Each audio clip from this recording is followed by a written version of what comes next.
আজকে আমাদের বাড়িতে বানাচ্ছিলাম সিম পিঠে। ওই কাল বলেছিলাম না আমাদের বাড়িতে বানাবো সিম পিঠে। তো ফার্স্টে আমার মাম্মি ওটার খুমির বানিয়ে নিয়েছিল, তো আমি ভালো করে ওটাকে হাতে করে করে সফট করছিলাম। আর এটা এত গরম ছিল, মানে আমার হাতের মধ্যে খুবই লাগছিল গরমটা। মাদের হাতে কিছুই মনে হবে না, কারণ মাদের কাজ করতে করতে অভ্যাস হয়ে গেছে, আর পুরো হাতটা লাল হয়ে গেছিলো আমার। যাই হোক, সবাই মিলে কাজ করার মজাটাই আলাদা। তো ওখানে সবাই মিলে হাসি ঠাট্টা করছিলাম, আর কাজগুলোও হয়ে যাচ্ছিলো তাড়াতাড়ি করে। আর এদিকে নেহা বেলছে আর কাটছে, দুটোই একসাথে করছে। আর আমার মা দেখছো হাতে করে কি সুন্দর ডিজাইন বানিয়ে দিচ্ছে, আমি পারছিলাম না। আর এদিকে নেহা সিম পিঠেগুলো ভাজছিল, আর নেহা খুব সুন্দর ভেজেছিল পিঠেগুলো, বেশ ক্রিস্পি টাইপের হয়েছিল। তো চলো তোমাদের একটু সাউন্ডটা শোনাই কেমন হয়েছিল।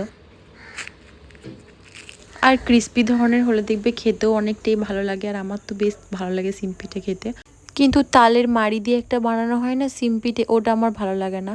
তারপরে বিকেলবেলায় চলে গেছিলাম মুড়ি আনতে, আর এখানে আমি নেহাকে কি বলছিলাম নিজেও বুঝতে পারছি। আর আমাদের এদিকে এত রাস্তা খারাপ যে পৌঁছাতে অনেকটা টাইম লেগে গেছিলো। যাই হোক, কিছুক্ষণ ওয়েট করলাম, তারপরে নেহা চলে এলো মুড়িটা নিয়ে। আর আমি মাকে নিয়ে গেছিলাম একটু হসপিটাল, কারণ মায়ের শরীরটা হঠাৎ খারাপ হয়ে গেছিলো।